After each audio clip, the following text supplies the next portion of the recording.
दोस्तों नमस्कार, मेरा नाम है जितेंद्र कुमार। मुख्य निर्वाचन आयोग, चुनाव आयोग पर लगातार सवाल क्यों उठ रहे हैं? आखिर इसकी वजह क्या है? क्या चुनाव आयोग पूरी तरह से निष्पक्षता के साथ काम कर पा रहा है या फिर नहीं, और नहीं कर पा रहा है तो उसकी वजह क्या है? आज हम इसी पर चर्चा करेंगे दोस्तों, मुख्य चुनाव आयोग पर। तो दोस्तों आपको बता दें कि लोकसभा चुनाव के पहले जो हालात हुए थे और उस वक्त जो सवाल खड़े हुए थे, वो हालात आज देश के सामने नज़र भी आ रहे हैं। दोस्तों लोकसभा चुनाव के कुछ दिन पहले, जब लोकसभा चुनाव की तारीखों का ऐलान नहीं हुआ था, उससे पहले ही चुनाव आयोग के एक अधिकारी अरुण गोयल का इस्तीफ़ा हो जाता है। वो उस वक्त इस्तीफ़ा दे देते हैं जबकि चुनाव की तारीखों का ऐलान होने वाला था। फिर इसके बाद दो नए चुनाव आयुक्तों, क्योंकि एक जो अधिकारी थे तो वो पहले ही रिटायरमेंट हो गए थे, फिर इसमें एक मुख्य चुनाव आयोग बचते हैं राजीव कुमार। उनके अलावा फिर इसके बाद दो नए चुनाव आयुक्तों की नियुक्ति होती है, और नियुक्ति जब होती है तो उस पर एक सवाल खड़ा होता है दोस्तों। और सवाल ये उठा था कि पहले जो चुनाव आयुक्तों की नियुक्ति करता था तो उसमें एक प्रधानमंत्री का वोट होता था, एक नेता प्रतिपक्ष का वोट होता था और एक चीफ जस्टिस ऑफ इंडिया का होता था। लेकिन फिर उसे इस बार के चुनाव के पहले मोदी सरकार ने इस फैसले को अध्यादेश के जरिए पलट दिया था और चुनाव आयुक्तों की नियुक्ति में चीफ जस्टिस ऑफ इंडिया की जो मौजूदगी थी उसे समाप्त कर दिया। यानी क्या किया कि फिर अब जो चुनाव आयुक्तों की नियुक्ति होगी उसमें एक वोट प्रधानमंत्री का होगा, एक वोट नेता प्रतिपक्ष का होगा और एक वोट सरकार में किसी मंत्री का होगा। जो कैबिनेट में बड़ा मंत्री होगा तो एक वोट उसका होगा। तो यानी ये साफ हो गया था दोस्तों उसी वक्त कि चुनाव आयुक्तों की नियुक्ति जो होगी वो सरकार अपने तरीके से कर सकती है। और हुआ भी दोस्तों यही कि फिर दो नए चुनाव आयुक्तों की नियुक्ति होती है, ज्ञानेश कुमार पांडे और सुखबीर सिंह संधू, दो नए चुनाव आयुक्त नियुक्त होते हैं। उसी वक्त दोस्तों ये आरोप लगे थे कि मोदी सरकार का ये फैसला, और ये चीज़ कोर्ट में भी गई थी लेकिन मामला भी चल रहा है वहाँ, कि आखिर चीफ जस्टिस ऑफ इंडिया की मौजूदगी क्यों ख़त्म कर दी गई, सरकार अपने हिसाब से चुनाव आयुक्त क्यों नियुक्त करना चाहती है। तो दोस्तों उस वक्त जो हुए, फिर चुनाव की तारीखों का ऐलान हुआ और चुनाव आयोग ने बाकायदा प्रेस वार्ता की कि कोई भी पार्टी हो, वो चाहे कोई भी राजनीतिक दल हो, वो धर्म के नाम पर वोट नहीं मांग सकता, और अगर मांगता है तो उस पर सख्त से सख्त कार्रवाई की जाएगी।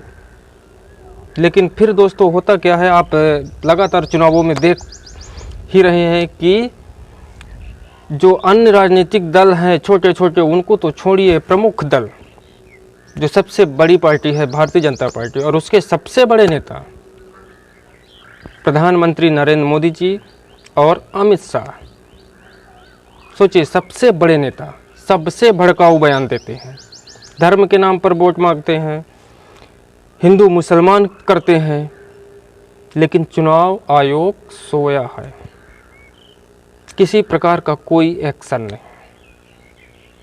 जबकि विपक्ष लगातार ये शिकायत करता रहा चुनाव आयोग से कि प्रधानमंत्री जी नफरत फैला रहे हैं, हिंदू मुसलमान कर रहे हैं, मंदिर के नाम पर वोट मांग रहे हैं।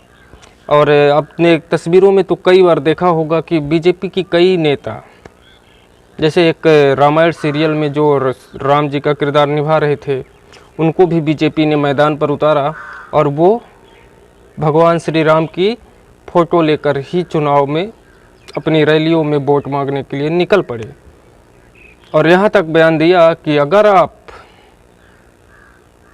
हमें नहीं जिताएंगे, किसी कारणवश हम हार जाते हैं चुनाव, तो फिर आप अयोध्या आकर प्रभु श्री राम को क्या मुँह दिखाएंगे। चलिए, ये तो कुछ छोटे नेताओं की बात हो गई दोस्तों, लेकिन सबसे बड़े नेता प्रधानमंत्री अमित शाह किस तरह की बयानबाजी कर रहे हैं पूरे चुनाव में।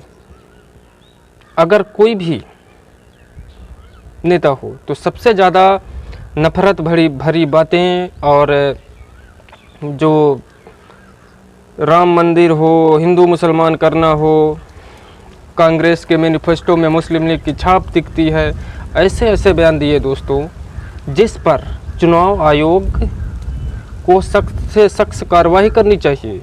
यहाँ तक कि प्रधानमंत्री के खिलाफ FIR की मांग भी की गई, लेकिन तब भी चुनाव आयोग नहीं जागा। और लगातार ऐसा दोस्तों होता चला आ रहा है कि प्रधानमंत्री और गृह मंत्री दोनों पूरे चुनाव में खुलेआम नफरत फैला रहे हैं, हिंदू मुसलमान कर रहे हैं, राम मंदिर के नाम पर वोट मांग रहे हैं, लेकिन कोई कार्रवाई नहीं दोस्तों। तो सवाल तो दोस्तों उठेगा ना कि चुनाव आयोग की तैयारी जो थी इस बार के चुनाव में, चुनाव होने से पहले ही कर दी गई थी। ये सारी व्यवस्थाएं बना दी गई थी कि आप किसी भी प्रकार की बातें कर सकते हैं, आप राम मंदिर पर वोट मांग सकते हैं, आप हिंदू मुसलमान कर सकते हैं, आप भड़काऊ बयानबाजी कर सकते हैं, आप पर कोई आपत्ति नहीं होगी, आप पर कोई एक्शन नहीं होगा, आप पर कोई कार्रवाई नहीं होगी। लेकिन अगर विपक्ष, हालांकि सवाल दोस्तों इसमें मीडिया का भी आता है कि जब मीडिया के जरिए ही चुनाव आयोग ने प्रेस वार्ता की तो इस बात को बताया गया कि आखिर जो चुनाव लोकसभा का चुनाव होगा उस पर किसी भी दल का नेता, कोई भी पार्टी धर्म के नाम पर वोट नहीं मांग सकती, जाति के नाम पर वोट नहीं मांग सकती, हिंदू मुसलमान नहीं कर सकती, नफरत नहीं फैला सकती, भड़काऊ बयानबाजी नहीं कर सकती। इस बात को मीडिया ने बाकायदा दिखाया था, लेकिन आज मीडिया भी खामोश है और सवाल चुनाव आयोग से नहीं पूछ पा रहा है। चुनाव आयोग कार्रवाई नहीं कर पा रहा, उसका कारण हमने आपको बता दिया कि वजह ये हो सकती है। लेकिन मीडिया क्यों नहीं पूछ रहा चुनाव आयोग से? आखिर विपक्ष के नेता चिल्ला रहे हैं, चुनाव आयोग के दरवाजे खटखटा रहे हैं, दरवाजे तोड़ रहे हैं, लेकिन चुनाव आयोग नहीं सुन रहा। लेकिन मीडिया भी आवाज़ नहीं उठा रहा दोस्तों, क्योंकि उनको भी तो पूछना चाहिए कि आपने प्रेस वार्ता की, आपने ऐसी ऐसी बातें बोली, फिर इसके बाद फिर भी कार्रवाई क्यों नहीं कर पा रहे हैं आप? मामला सुप्रीम कोर्ट तक पहुंच चुका है दोस्तों। सुप्रीम कोर्ट के द्वारा चुनाव आयोग से जवाब भी मांगा गया कि आप ऐसा क्यों नहीं कर पा रहे हैं। दोस्तों, ये सवाल जो इस बार का लोकसभा चुनाव है वो इतिहास के पन्नों में दर्ज होगा और अरसों तक ये याद किया जाएगा कि जिस तरह से इस चुनाव में प्रधानमंत्री जी अमित शाह जी भाषा बोले हैं उसको देश याद रखेगा। और चुनाव आयोग को तो ख़ास तौर पर याद रखा जाएगा कि चुनाव आयोग ने कितनी सख्त कार्रवाई की, कितनी निष्पक्षता के साथ चुनाव करवाया। चुनाव आयोग की जिम्मेदारी होती है दोस्तों कि सभी पार्टियों को एक तराजू पर तौले, एक बराबर का अधिकार दें, और चाहे वो सत्ता पक्ष हो या विपक्ष हो, वहाँ पर बराबर तौलना चाहिए। और चाहे वो सत्ता का आदमी हो या विपक्ष का आदमी, कोई भी पार्टी हो, अगर इस तरह की बयानबाजी करता है तो उस पर कार्रवाई करनी चाहिए। लेकिन चुनाव आयोग सोता रहा। लोकसभा चुनाव धीरे धीरे समाप्ति की ओर बढ़ रहा है, लेकिन ये लोकसभा का चुनाव खास तौर पर चुनाव आयोग को इतिहास के पन्नों में 2024 का लोकसभा चुनाव दर्ज कर दिया जाएगा और अरसों तक याद किया जाएगा। दोस्तों, क्या है इस मुद्दे पर आपकी राय? कमेंट पर ज़रूर बताएं।